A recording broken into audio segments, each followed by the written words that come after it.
All right, I have to leave this update of where I am at in Spin. I am halfway through this book. The reason I haven't had more time to do Reaper's Gale, other than the chapter 5 that I did yesterday, is today I was doing a whole bunch of errands where I was out of the house and I had to, I couldn't be reading a book.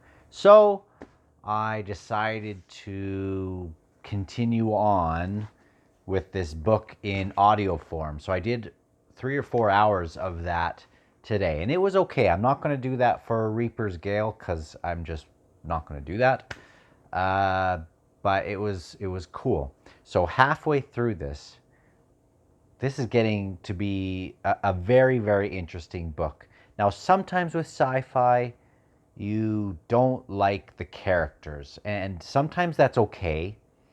If it's not, the characters aren't the center of the stage, if the plot is really interesting. But sometimes you get it where you get both of those things. Now, this is sci-fi that is kind of under the category of it's coming from our time, just how things are, a relatable sort of community, neighborhood sort of thing.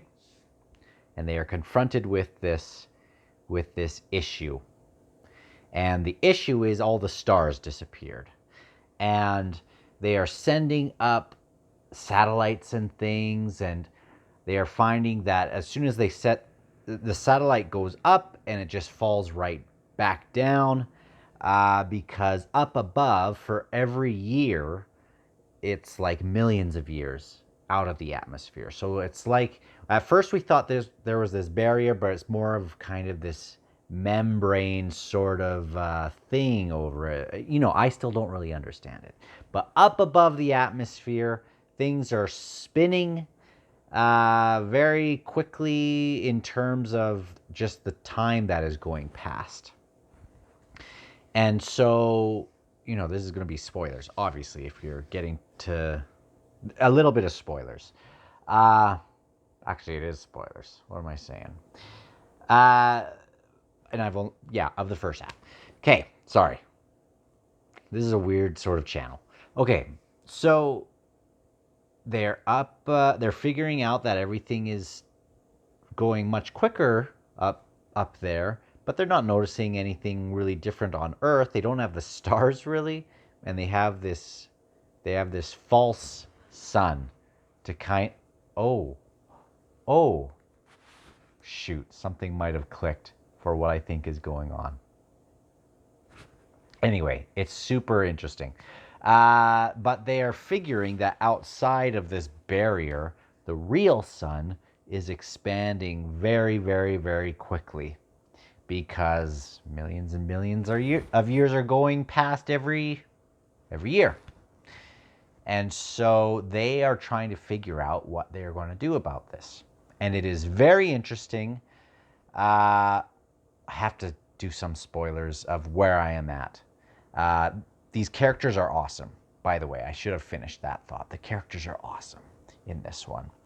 But this is the kind of book where they are trying to figure out what they can do to protect the human species. Because if the sun blows up and everyone dies, it's, game over. And so, in this first half, they are trying to find ways of seeding Mars. So shooting a whole bunch of ships up with all these different payloads, stuff that's on it, so that they can seed Mars. It'll get there.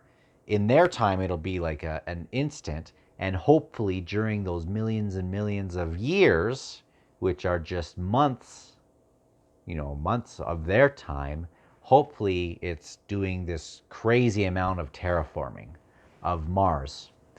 And then with the intent that maybe something, they can send their people over to take care of, to live there. And maybe a whole bunch of people on Earth would die, but we're going to see. Now, this is my guess. And this is a guess based on what another novel that I really like, Children of Time, but it's not going to really, it doesn't talk about Children of Time, even though you should read it. Has to do with this rapid evolution that's happening. Children of Time is almost like this Planet of the Apes, where they are trying to do the same sort of thing, rapidly terraform a planet while they kind of wait above it. But when they go down, it's like crazy what they see. It's awesome, by the way. I am wondering what kind of life form might emerge in those times, and what might actually show up on Earth before they end up trying to send people up. Anyway, it's really cool. In this book, they did these different rockets. Tons of people showed up to watch this launch because everyone's it's like the moon landing, but this has real stakes. Everyone's watching. They have to align those rockets to hit to leave the atmosphere at the same time, because every second difference from going through that membrane or whatever is like it's years. It would make it years apart if it was just 1 second difference. So they're trying to align everything and kind of hit Mars somewhat at the same time to make this mixture or whatever. Anyway, and the thing I also like is there's really smart people in this that are, and there's people that don't understand it. So when somebody doesn't understand what's going on and why something is relevant, and they raise, the author has that person raise that question, and then you have the person who does understand it say, "Hey, dummy, da da da da da da." And usually I would be offended, but since it's Diane that asked the dumb question that I also don't understand. I mean, Diane's super smart in this. She's just not a scientist. She's become a super crazy hippie. You guys should read it. I think it's interesting, but if you want to wait until I have my final review on it, or thoughts on it when I'm done, then certainly do that. But I've really, really liked it. Really liked it. I think it's compelling so far. So talk to you on the next one.